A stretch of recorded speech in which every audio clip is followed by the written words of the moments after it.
Temos aprendido ao longo dessas últimas semanas, ou pensado ao longo dessas últimas semanas, sobre oração à forma de Jesus. Esse texto tem um paralelo em Lucas, quando os discípulos chegam a Jesus e dizem: Senhor, nos ensine a orar. E Jesus então os ensina a orar. Temos repetido isso exaustivamente. Jesus não está ensinando uma oração, Jesus está ensinando a orar. Jesus não está simplesmente dizendo: repitam essas palavras. Ele está dizendo: a orar, orem dessa forma, tenham esse modelo, tenham estes parâmetros. Porque orar nada mais é do que pedir a vontade de Deus. Só oramos de fato quando oramos à vontade de Deus. E Jesus está deixando bem claro qual é a vontade de Deus e apontando caminhos para que nós possamos entender qual é essa vontade de Deus. Uma oração muito simples, uma oração que a gente leva aí 30 segundos para fazer, mas que contém o resumo de tudo aquilo que o nosso coração deveria ansiar, de tudo aquilo que o nosso coração deveria desejar e, portanto, falar com o Pai. Temos pensado sobre Deus como sendo o nosso Pai e nos apresentado a Ele nessa qualidade de filiação, nesse relacionamento, não só como quem quer perturbar a Deus para que Ele faça alguma coisa, mas entendendo que este é o jeito pelo qual nós nos relacionamos com o Senhor, nós falamos com Deus. Deus fala conosco através da sua palavra e nós falamos com Ele através da oração. E temos percebido que essa não é simplesmente uma oração para ficar repetindo e como ela é desafiadora. Quando entendemos cada uma das cláusulas dessa oração, entendemos como o nosso coração deveria se portar ao orar.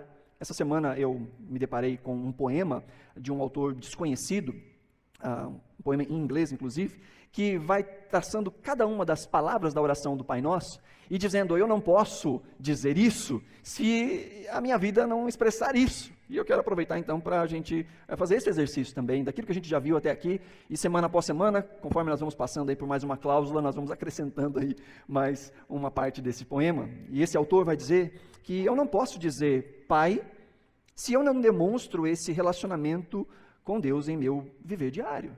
Eu não posso simplesmente orar, Pai, se essa não é uma verdade para mim no dia a dia. Ele vai dizer: eu não posso dizer nosso, se a minha religião não tem espaço para os outros e as necessidades dos outros. Eu não posso dizer Pai Nosso. Eu não posso dizer que está nos céus, se todos os meus interesses e as minhas buscas são somente sobre coisas terrenas. E eu não posso dizer santificado seja o teu nome, se eu, que sou chamado a carregar ou a representar o nome dele, não tenho qualquer compromisso em ser santo. Nós vimos que desafio é esse. Não basta dizer estas palavras, é lembrar que elas precisam ser o anseio do nosso coração. Porque é muito fácil repetir essas palavras. Difícil é orá-las. Difícil é entender a profundidade e dizer, no final de uma oração como essa, amém. Difícil é dizer, este anseio é o meu anseio de fato. Por isso a minha vida manifesta isso. Nós temos pensado a respeito das petições. Entramos nesse assunto na última semana.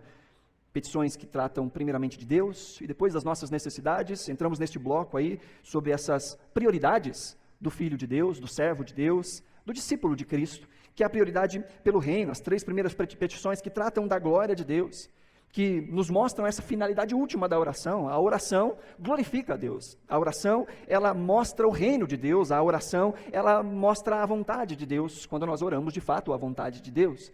E no final de todas as coisas é o nome de Deus que é glorificado, mesmo ao atender as nossas necessidades. Quando o pão nos é dado, o pão do mantimento diário, o nome de Deus é glorificado, é santificado. Quando nós somos livres e perdoados dos nossos pecados e conseguimos estender este perdão, é o nome de Deus que é santificado. E quando nós somos livres do mal e da tentação, é o nome do Senhor que também é santificado. E quando nós pensamos nessas cláusulas, tem um finalzinho, que é inclusive o tema dessa série, que é assim na terra como no céu. E esse assim na terra como no céu, ele está ligado a estes 3 últimos pedidos. Ele não está ligado somente ao seja feita a tua vontade. É como se Jesus estivesse nos ensinando a dizer, santificado seja o teu nome, assim na terra como no céu. Venha o teu reino, assim na terra como no céu. E seja feita a tua vontade, assim na terra como no céu. O desejo do filho, o desejo do cristão, o desejo do discípulo, é que neste mundo terreno sejam alinhadas as realidades espirituais e materiais. Que aconteça aqui, de maneira plena e perfeita, aquilo que já acontece de maneira espiritualmente perfeita. Então esse é o desejo, que essa realidade possa ser real, desculpe a redundância, mas que ela possa acontecer de fato nas nossas vidas. E agora nós vamos pensar aí no versículo 10, nessa frase, venha o teu reino. Jesus ensinando aos discípulos a dizer, venha o teu reino. E reino, o reino de Deus, o reino dos céus, é um tema muito recorrente nas Escrituras. E é um tema central no próprio ensino de Jesus. Nós temos muito falando a respeito de reino nas Escrituras. E próprio Mateus, ao apresentar Jesus, nós chamamos o Evangelho de Mateus de o Evangelho do Reino, em que Mateus apresenta Jesus como rei, apresenta os valores do reino, apresenta este reino de Deus se mostrando passo a passo. Se você ainda está com a sua Bíblia aberta aí, nós vemos logo no início, no capítulo 3, falando a respeito de João Batista. E lá no versículo 2 diz que João Batista ia pregando e ele dizia: arrependam-se, pois o reino dos céus está próximo. O reino dos céus está próximo. Era a pregação de João Batista. Jesus então vem a ser batizado por João Batista, é tentado no deserto. Neste meio tempo também João Batista é preso, e vai nos dizer lá no capítulo 4, que quando João Batista foi preso, capítulo 4, no versículo 17, vai dizer que daí em diante, Jesus começou a pregar: arrependam-se, pois o reino dos céus está próximo. A mesma pregação de João Batista agora é a pregação de Jesus. Lá no versículo 23 ainda do capítulo 4 diz que Jesus foi por toda a Galileia, ensinando nas sinagogas deles, pregando as boas novas do reino e curando todas as enfermidades e as doenças entre o povo. Jesus começa então o seu famoso e o maior de todos os sermões que estão registrados de Jesus, que é o Sermão do Monte, do capítulo 5, 6 e 7. E no capítulo 5 ele começa falando das bem-aventuranças desse reino, e qual é o tipo de gente que habita esse reino. E no versículo 3 ele vai dizer: bem-aventurados são os pobres em espírito, pois deles é o reino dos céus. Lá no versículo 10 ele vai dizer: bem-aventurados os perseguidos por causa da justiça, pois deles é o reino dos céus. Jesus, ao redor ali de fariseus, de mestres da lei, de pessoas arrogantes com a sua religiosidade, vai dizer aos seus discípulos, ainda no capítulo 5, no versículo 20, pois eu digo que se a justiça de vocês não for muito superior à dos fariseus e mestres da lei, de modo nenhum entrarão no reino dos céus. Jesus tem esse mote o tempo todo, até que nós chegamos aí no capítulo 6, na oração que o Senhor nos ensina a pedir: venha o teu reino. E também ele nos ensina a declarar no versículo 13, porque teu é o reino, o poder e a glória para sempre. Amém. E também ele vai dizer no versículo 33, que nós precisamos buscar em primeiro lugar o reino de Deus. E ele vai dizer ainda no final, aqui no capítulo 7, lá no versículo 21, já caminhando para o final do sermão, no versículo 21 ele diz: nem todo aquele que me diz Senhor, Senhor, entrará no reino dos céus, mas apenas aquele que faz a vontade do meu Pai. Esse é um ensino central nas palavras de Jesus. Sabe que o Novo Testamento vai ter aí em torno de 230 vezes essa menção ao reino, essa indicação do reino de Deus, ou reino dos céus. E mais da metade deste ensino, mais de 120 vezes, essa verdade está na boca de Jesus nos 4 evangelhos. Mais da metade de todas as menções sobre o reino de Deus, ou o reino dos céus, está na boca de Jesus nos evangelhos. Esse é um ensino central na vida de Jesus. 11 parábolas de Jesus tratam do reino de Deus, muitas delas começando inclusive com o reino dos céus é semelhante a, e ele conta uma história. Mas dizer que esse é um ensino central no ministério de Jesus não significa dizer que nós entendemos esse ensino de Jesus. Havia uma expectativa já de um reino na época de Jesus. Havia pessoas que aguardavam um reino. E essas pessoas pensavam mais no reino material, no reino presente, e pensavam que Jesus veio simplesmente instaurar um reino físico. Juntamente com isso vem a ideia de que esse reino já veio, ele não veio. Nós temos algumas palavras que parecem meio confusas da parte de Jesus, por exemplo, Marcos capítulo 1, versos 14 e 15, diz o texto: Jesus dizia que o reino de Deus está próximo. Mas por outro lado ele vai dizer em Lucas 11, 20, que o reino de Deus chegou a vocês. Chegou a vocês o reino de Deus. Então o reino chegou. Mas aí a gente vai ver em Lucas 17, 20 e 21, Jesus anunciando que certa vez ele estava sendo interrogado ali por aquelas pessoas, e ele disse: o reino de Deus não vem de modo visível, nem se dirá, aqui está ele, ou lá está, porque o reino de Deus está no meio de vocês. O reino está próximo, o reino está no meio de nós. Mas aí em Lucas 22, 18 ele diz que ele não vai mais beber do fruto da videira até que venha o reino de Deus. Mas o reino estava perto, o reino está entre nós, o reino virá. Aí ele vai dizer em Mateus 25, 34 também, falando a respeito do último dia, quando o Senhor vai nos reunir e vai separar os bodes das ovelhas. Diz que no versículo 34 o rei vai dizer aos que estiverem à sua direita: venham benditos de meu Pai e recebam como herança o reino que foi preparado para vocês desde antes da criação do mundo. Jesus está falando de um reino que será recebido naquele dia. Mas então o reino veio, o reino virá, o reino está perto de vir? E a resposta para essa pergunta é sim. É sim. O reino veio, o reino virá, sim. Então entender isso é necessário. As pessoas que estavam ao redor de Jesus tiveram um pouco de dificuldade para entender isso. Os judeus esperavam um Messias político, que destruísse o império de Roma, e que pudesse agora restabelecer o reino de Israel, que pudesse reinar, e a partir daí, para todo mundo. Havia essa expectativa. Eles entendiam que o Messias deveria vir e transformar Israel numa grande potência, e destruir todo tipo de grilhão que houvesse de outras nações, à época do Império Romano. E essa também era a própria mentalidade dos discípulos, não só dos 12 apóstolos, mas daqueles que circundavam a Jesus. Há um texto lá em João capítulo 6, logo depois da primeira multiplicação de pães e peixes, vai dizer que depois de ver o sinal milagroso que Jesus tinha realizado, o povo começou a dizer: sem dúvida, este é o profeta que devia vir ao mundo. E Jesus, agora no versículo 18, sabendo que pretendiam proclamá-lo rei à força, retirou-se novamente sozinho para o monte. Veja, as pessoas ouviam o que Jesus tinha a dizer, eram palavras sábias, porque ele falava com autoridade, diz as Escrituras, mas também agora nós vemos um Jesus que não só cura enfermos, mas multiplica comida. E o povo falou: pronto, é ele que tem que ser o rei. E Jesus fala: vocês ainda não entenderam nada, e caiu fora, cascou fora, porque queriam proclamá-lo rei à força. E não foi só esse caso dos discípulos não entendendo direito o que significava esse reino de Deus. Nós vemos o próprio João Batista, quando estava preso, manda os seus discípulos irem até Jesus para perguntar se era ele mesmo o Messias ou se tinha que se esperar outro, porque João Batista estava preso. Nós vemos também, na entrada triunfal de Jesus, lá em Mateus capítulo 21, pessoas que estavam ali e diziam: Hosana, Hosana, bendito é aquele que vem em nome do Senhor, Hosana ao filho de Davi. Uma clara menção ao entendimento de que Jesus tinha direito ao trono. Não só isso, mas também vemos a mãe de 2 discípulos chegando para Jesus e falando: Senhor, quando chegar a hora da consumação do seu reino, coloca um filho meu à direita e coloca o outro à esquerda. Na mentalidade antiga, vamos fazer de o chefe da casa civil e o outro o ministro da economia, que ganhe destaque no teu reino. A mãe foi pedir pelos filhinhos: Jesus, cuida dos meus filhos, coloque eles em posição de destaque. Diz as Escrituras que eles quase se estapeavam brigando para ver quem seria o maior no reino de Deus. Diga o maior no sentido de aquele que exerceria maior controle, maior domínio. Os próprios apóstolos que aqui são citados no Mateus 20, que a mãe vem falar com Jesus, eles mesmos são citados em Marcos capítulo 10, dizendo que esse era o desejo, de um ficar ao lado direito, o outro ficar ao lado esquerdo de Jesus.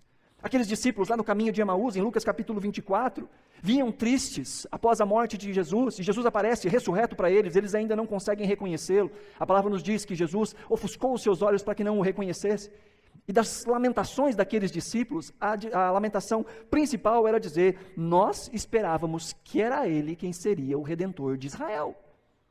Nós achávamos que era ele, e é de fato ele. Mas que tipo de redenção eles esperavam? Uma redenção que era meramente uma redenção física e humana.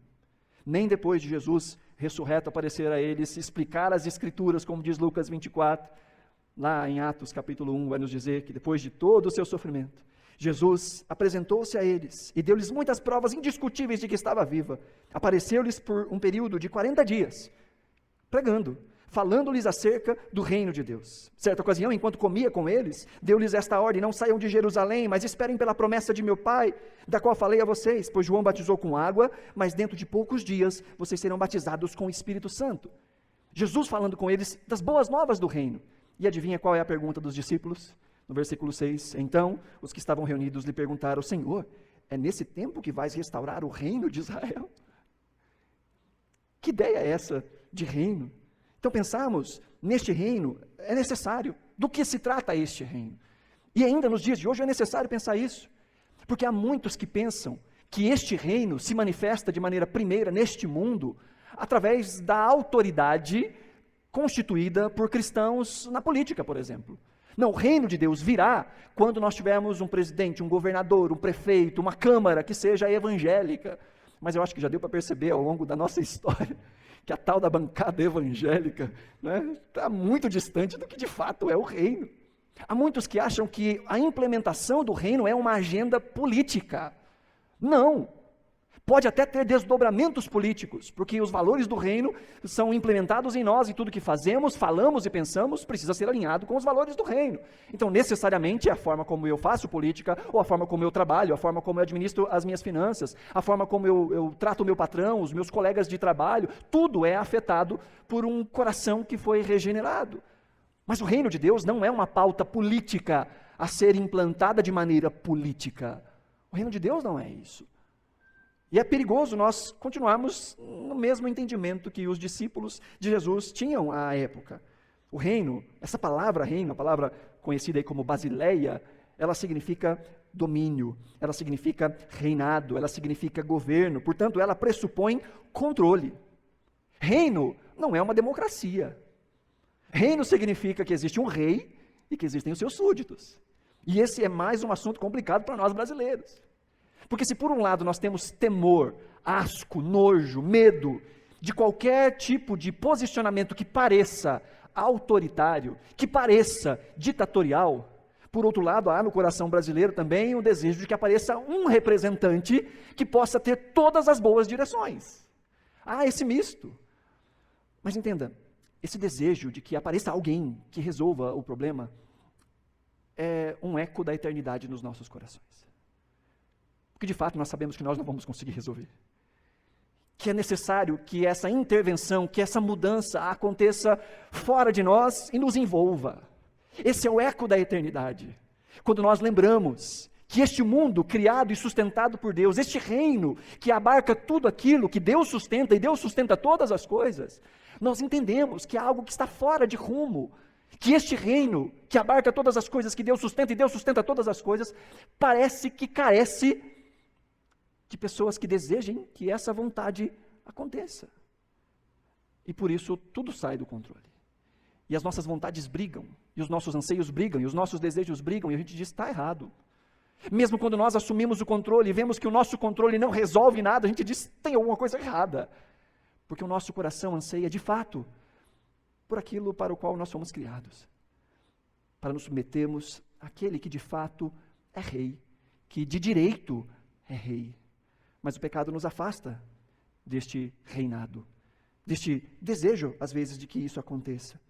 O reino, que aqui é chamado de o reino dos céus, o reino de Deus, fala de um reino que vem dos céus. Não é o reino nos céus, é o reino dos céus. Ele desce dos céus, ele vem ao nosso encontro. É o reino que mostra essa autoridade. Os profetas mencionam e falam desse dia, não só como naquele lugar, mas eles dizem naquele dia, quando aquele reino acontecer de maneira plena no meio de nós. Então não fala necessariamente de um lugar, mas sim de uma autoridade. Dizer, Senhor, venha o teu reino, é entender esta autoridade. Paulo explica isso de uma maneira muito completa para nós em Romanos 14, 17, dizendo, pois o reino de Deus não é comida nem bebida, mas justiça, paz e alegria no Espírito. Paulo vai dizer que o reino de Deus, ele não está circunscrito a coisas meramente visíveis e palpáveis. Ele fala de valores, ele fala de uma interioridade, ele fala daquilo que governa as nossas vidas, ele fala da justiça, da paz e da alegria no Espírito. Este reino, ele já foi inaugurado.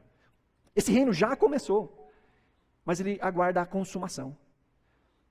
No momento, esse reino ainda é invisível. Jesus já é rei. Jesus não será rei. Jesus já é rei. Mas neste tempo, ainda aguardamos a consumação, a manifestação plena de tudo isso, de se mostrar visivelmente de maneira completa este reino. Mas ele já se manifesta de maneira presente na vida e através da vida dos discípulos. Ele já é percebido visivelmente na vida dos cidadãos desse reino. Enquanto nós aguardamos a manifestação visível completa de todos os valores e padrões desse reino de Deus, eles já são vistos através daqueles que já habitam esse reino. Nós que já partilhamos desta caminhada, nós que somos os súditos desse reino, nós entendemos que é através da nossa vida que o reino de Deus invade essa terra. Que através do nosso posicionamento, dos nossos pensamentos, das nossas falas, das nossas ações, da nossa generosidade, do nosso toque, é através de nós que o reino dos céus é visto na terra, até que ele seja visto de maneira completa. A igreja já antecipa esse reino, a igreja já vive por esse reino, a igreja anseia por esse reino, por isso já vive os padrões que ela anseia viver na eternidade. E nessa estrutura de reino há um rei. E esse rei não sou eu. Há um rei que tem vontade, que tem desejos, que tem planos, que tem pensamentos. E eu sei que os pensamentos dele são maiores e melhores que os meus. Eu sei que a vontade dele é boa, é perfeita, é agradável. Neste reino de Deus existe um rei.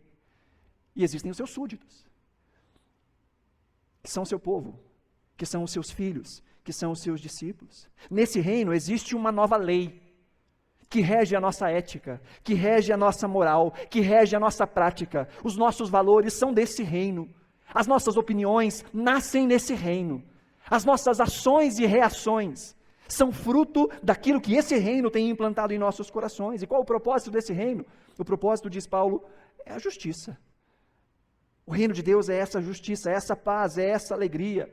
A palavra justiça aqui, a palavra que no hebraico ela é conhecida como sidequê, ela significa uma posição correta, ela significa uma ordem original, ela significa as coisas nos lugares certos, ela significa arrumar o caos, colocar a ordem de volta onde a ordem foi quebrada.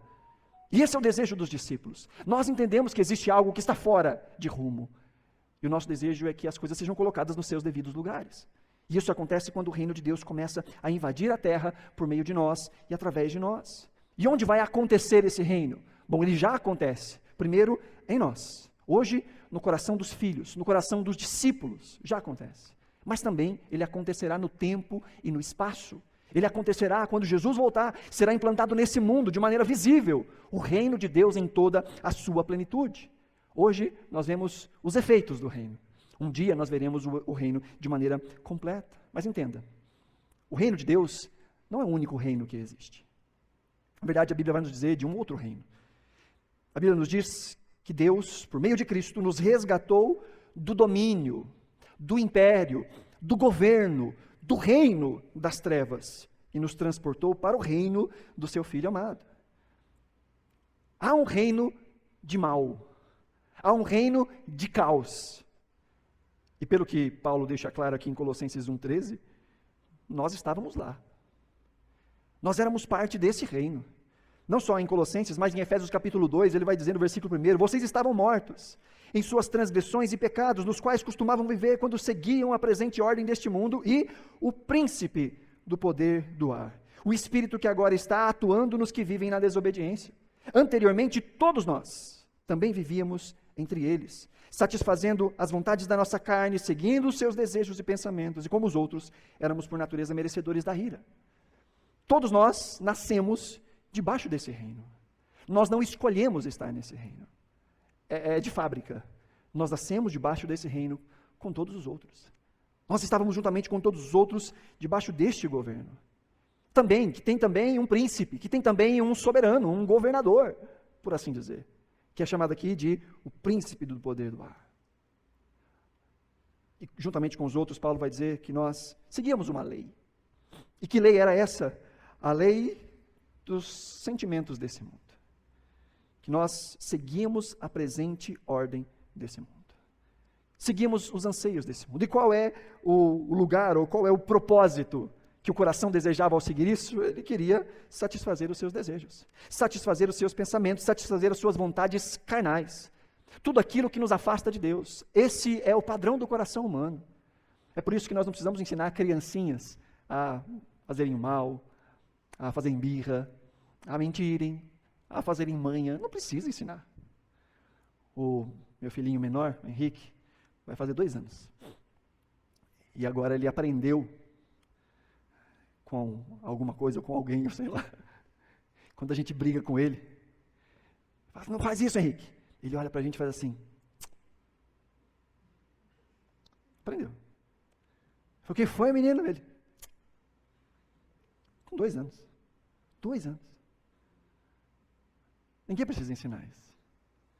Ninguém precisa ensinar a esconder. Isso faz parte da gente. Tentando preservar a nossa imagem. Tentando ganhar benefícios. Tentando nos vermos livres das consequências dos nossos caminhos. Por natureza, o nosso coração deseja que a nossa aparência seja preservada, que os nossos prazeres sejam maximizados, que as nossas posses possam crescer. Esse é o cântico deste mundo. Parecer bem, se sentir bem e possuir muitos bens. Essa é a vida perfeita. E para isso as pessoas fazem tudo, matam e morrem, mentem, traem a família, destroem o seu tempo de comunhão com pessoas amadas, a fim de correr atrás de alguma dessas coisas. Esse é o padrão. E todos nós, diz Paulo, estávamos ali, debaixo deste mesmo império. Todos nós nascemos nessa condição. Mas graças a Deus, fomos resgatados de lá. Amém? E como isso aconteceu? Como essa transposição aconteceu? Jesus vai dizer para Nicodemos, em João capítulo 3, em resposta ele diz, digo a verdade, ninguém pode ver o reino de Deus se não nascer de novo. No versículo 5 ele diz, digo a verdade, ninguém pode entrar no reino de Deus se não nascer da água e do Espírito. Nós estávamos em outro reino, mas por meio do novo nascimento, reconhecendo quem é Cristo, nascendo de novo, somos transportados desse império de trevas e colocados no reino do seu Filho amado. Este é o caminho para o reino. Isso é pertencer ao reino, é viver ao reino. Então agora nós passamos a participar do reino quando nós nascemos de novo. E este reino começa a habitar em nós. E nós passamos agora a vivermos como cidadãos desse reino no mundo de cá. Somos peregrinos, somos forasteiros. Habitamos uma terra que não é nossa. E nos sentimos incomodados com isso. Por mais que nós possamos gostar, às vezes, da caminhada e da jornada, nós sabemos, essa não é a nossa casa. Nós anseiamos pelo nosso lar. É tão interessante quando João, na ilha de Patmos, tem a sua visão do Apocalipse, e ele vê todas as realidades celestiais, ecoa no final da sua fala dizendo, Maranata, ora vem Senhor Jesus. O Espírito e a noiva dizem vem, e nós dizemos vem, como alguém de fora de uma pátria, que está em uma pátria estrangeira, mas tem um relance, ele vê a sua pátria e diz, eu tenho saudade daí. Eu tenho saudade deste reino que eu não vi. Eu tenho saudade deste reino que eu ainda não habitei, mas que eu me sinto parte dele. Por isso o meu anseio é que esse reino se mostre pelo menos um pouco nesse mundo. Que no que depender de mim, eu vou trazer este reino para cá. Que no depender das minhas palavras, das minhas ações e das minhas reações, eu quero que este reino, que eu anseio, que eu desejo, eu já possa viver em alguma medida do lado de cá. Como aquele que sente saudade de casa. Eu gosto de viajar. Na verdade, eu não gosto da viagem, mas eu gosto de viajar. O trajeto é sempre muito ruim, eu não gosto do trajeto. Mas estar em outro lugar é muito gostoso, muito gostoso. Mas aquele que já saiu de férias por mais de 5 dias, sabe que chega uma hora que fala assim, saudade da minha casa, saudade das minhas coisas, saudade do meu povo, saudade da minha rotina, a saudade do lar. Tem uma frase que eu gosto muito de repetir, que é bom viajar, mas melhor ainda é ter para onde voltar. E para quem voltar? O cristão é esse, que vive aqui. Como o povo de Israel que saiu do Egito, rumo à terra prometida, que vivia em tendas. E que sabe, eu estou caminhando para a minha terra, essa não é a minha terra. Enquanto isso eu faço a minha barraca, eu monto a minha barraca, eu trato bem a minha barraca, eu compro, eu vendo, eu caso, eu dou em casamento, eu negocio, mas eu sei que isso aqui não é tudo, eu estou indo para casa. E nesse trajeto para casa, eu quero que o meu coração esteja sempre, sempre cheio dos valores da casa. E ao pensarmos sobre essas palavras de Jesus, precisamos ansiar pela manifestação desse reino futuro. Então, o que significa dizer, venha o teu reino? O que significa essa petição, venha o teu reino? Bom, no tempo presente começa dizendo, reina Senhor em mim. Nós cantamos hoje, reina em mim. E o que significa dizer reina em mim é esse desejo de não ser mais guiado pelo pecado. Na oração que o Martinho fez sobre o amanhã, em resposta à canção, porque ele vive, eu posso crer no amanhã, o Martinho disse, Senhor, nós ansiamos por esse amanhã, em que não haverá mais dor, nem sofrimento, nem pecado, nem orgulho, nem nada que nos afaste de Ti. Dizer, Senhor, venha o Teu reino, é dizer, Senhor, que Ele já venha em mim, que Ele já vença em mim o poder do pecado, que Ele já vença em mim o orgulho, a apatia, a frieza espiritual, que Ele já vença em mim os meus cacuetes, as minhas palavras que matam, as minhas ações que machucam, que esse reino já vença em mim os meus mal-estares, esse é o plural de mal-estar? Que Ele já vença em mim as minhas fobias, os meus medos, as minhas dores, as minhas angústias, que esse reino já vença em mim os traumas que eu carrego do passado, a vida pesada que eu arrasto, porque às vezes não encontro alegria em viver, Que este reino já vença em mim, esse pecado, esse coração enganoso. É se submeter de maneira voluntária e profunda ao senhorio de Cristo no seu dia a dia. Dizer venha o teu reino é buscar, como diz o texto aí mais à frente, ainda no capítulo 6, no versículo 33, é buscar o reino de Deus como prioridade, em primeiro lugar, o reino de Deus e a sua justiça. Jesus vai dizer um pouco à frente, não andem ansiosos pelo que vocês vão comer, beber, vestir. O Pai cuida de vocês. Então busquem em primeiro lugar o reino de Deus. Porque enquanto você se preocupa com as coisas do reino, o Senhor cuida de você. Enquanto você entende que você é movido por este reino, o Senhor cuida de você. C.S. Lewis tem uma frase muito legal, que ele diz que aqueles que miram o céu, ganham o céu e de brinde a terra. Mas aqueles que miram a terra, não ganham nenhum, nem outro. E há muitos que querem tomar o mundo, a terra, na força. E dependem de si mesmos, para a felicidade. Se eu não fizer, ninguém fará por mim.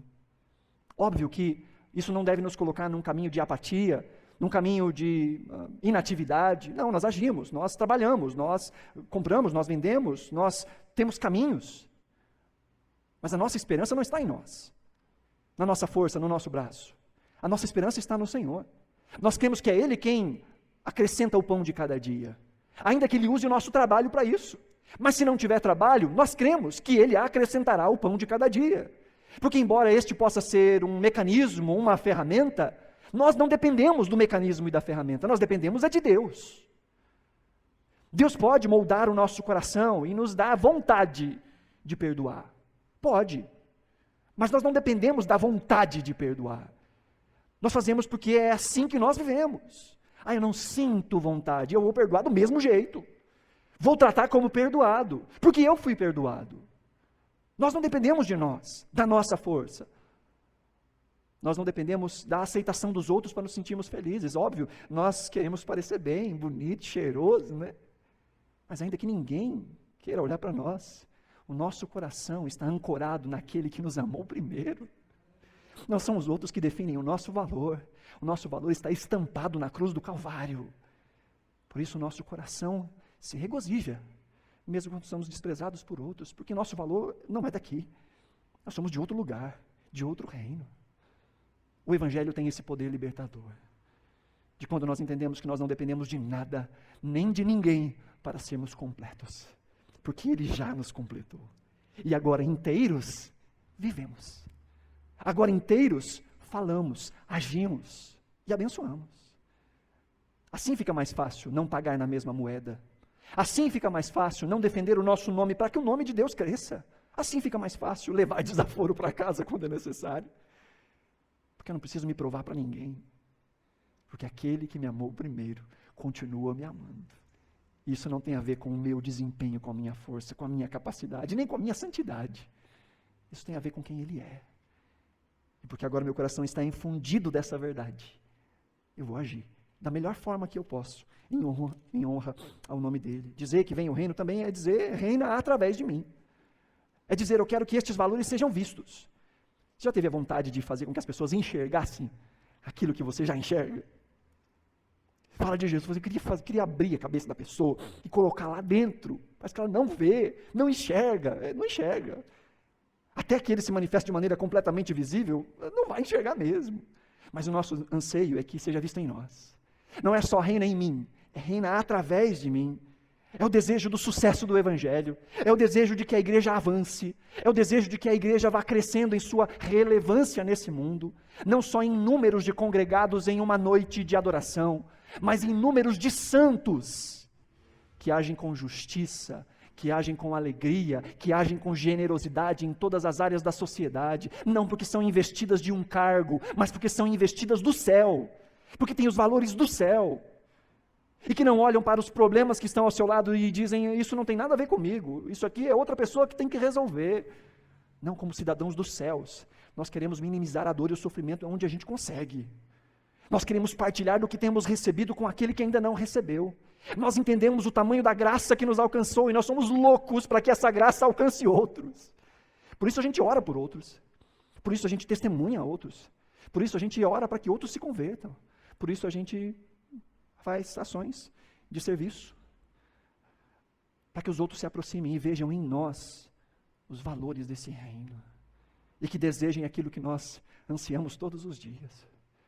Orar dizendo, venha o teu reino, é dizer, Senhor, reina através de mim, mas também é dizer aquilo que os cristãos sempre disseram, Maranata. Esse era o cumprimento da igreja primitiva. Quando um cristão encontrava com outro, ele dizia, Maranata, que significa, vem Senhor, ou o Senhor está vindo, Maranata. Houve um tempo que esse era o grande anseio da igreja, essa expressão aramaica, vem Senhor, o gosto pelas coisas de lá, o sonho de que o de lá chegue aqui. Mas parece que com o passar do tempo esse sonho ou esse desejo só acontece quando aqui está muito ruim, né? Quando está pegando, deu tudo errado, estou triste, família arrebentada, ai, vem logo Jesus, né? Mas quando está tudo bem, recebi uma promoção, salário dobrou, olha, as férias estão chegando, está tudo pago, Senhor, espera um pouquinho mais.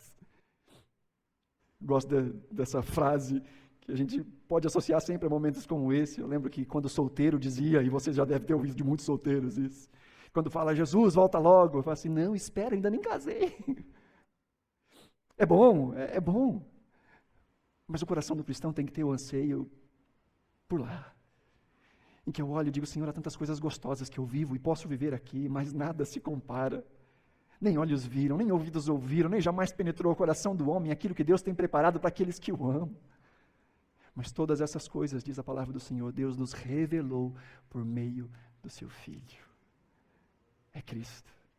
Dizer, venha o teu reino, dizer, Senhor, vem, volta.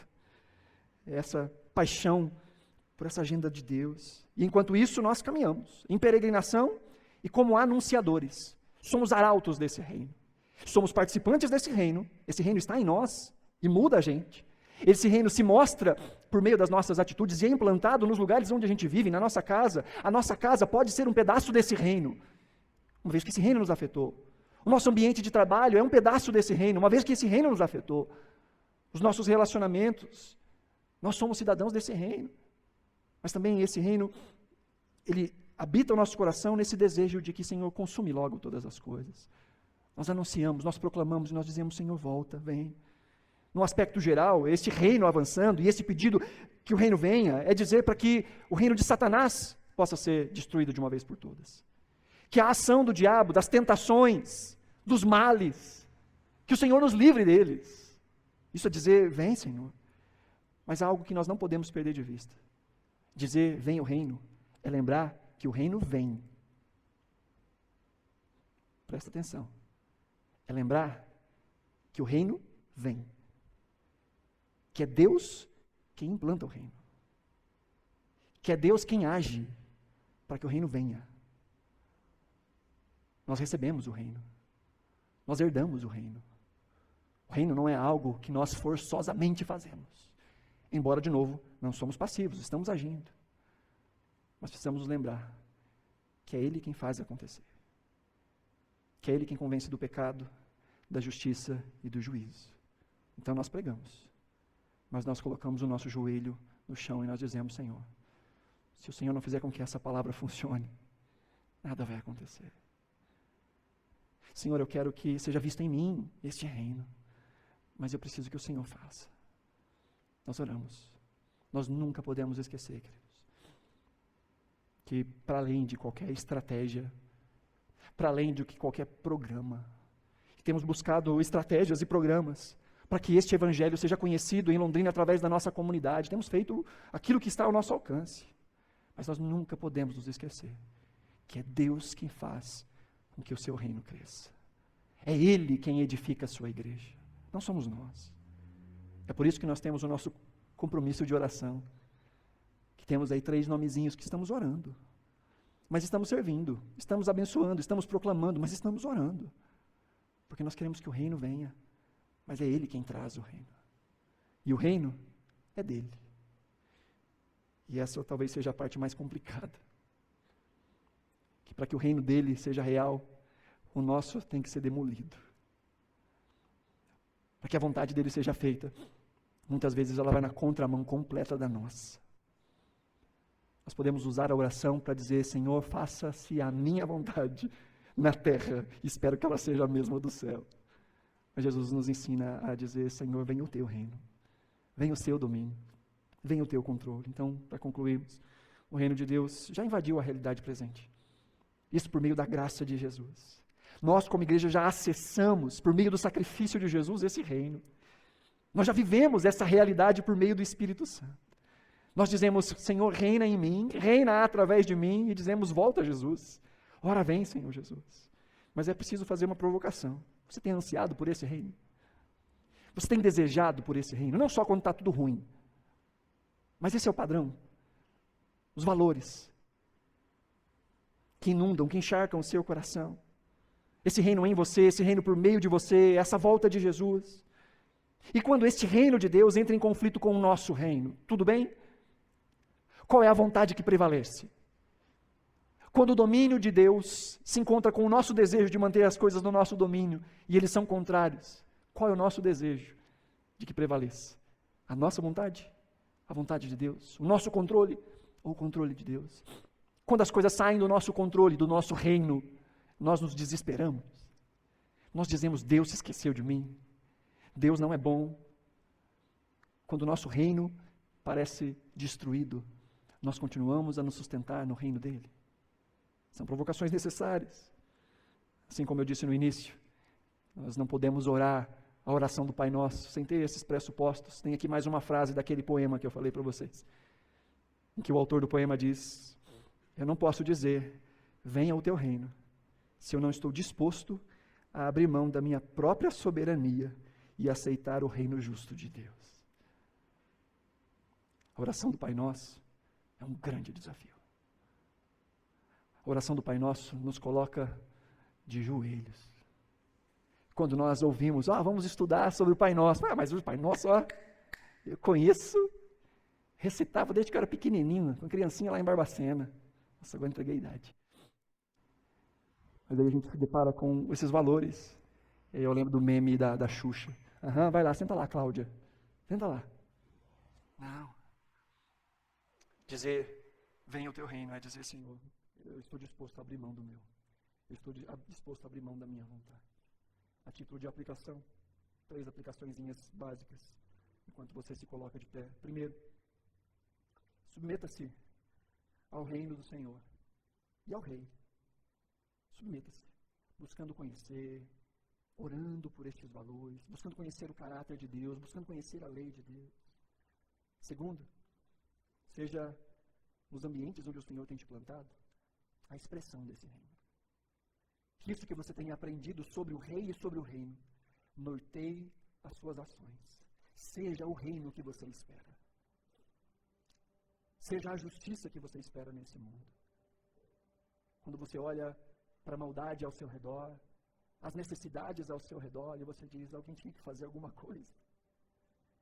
Dentro da sua capacidade, dentro do seu raio de atuação. Diz: Senhor, que o teu reino venha e que eu seja esse reino. Que de alguma forma eu possa minimizar a dor, o sofrimento, o choro. Que aquele que está sem esperança, que seja na minha boca que ele encontre a esperança. Que aquele que está faminto, que de alguma forma seja nas minhas mãos que ele encontre o prato de alimento. Que aquele que foi destruído pela vida, por amigos, que foi abandonado, que ele encontre o colo de Deus em mim. Que ele encontre os ouvidos de Deus em mim. Que ele encontre a boca de Deus em mim. Que você seja o reino de Deus que você ora e busca. E por último, que nós nunca nos esqueçamos da oração. Que oremos pelo avanço do reino. Nós podemos fazer treinamentos de líderes, mas o Senhor nos ensina a orar para que o dono da seara envie mais trabalhadores. Nós podemos fazer cursos de oratória para poder falar melhor. Mas a Bíblia nos diz que é o Espírito Santo quem convence o homem do pecado, da justiça e do juízo. Por isso nós fazemos o nosso melhor. Mas os nossos joelhos tocam o chão e nós dizemos: Senhor, se o Senhor não fizer, nada disso faz sentido. Por isso eu quero te desafiar nessa noite, à luz dessa palavra, a fechar os seus olhos aí onde você está. Se você se sentiu desafiado a, juntamente comigo, profetizar esta oração: venha o teu reino, Senhor, em mim, através de mim, até que o Senhor venha.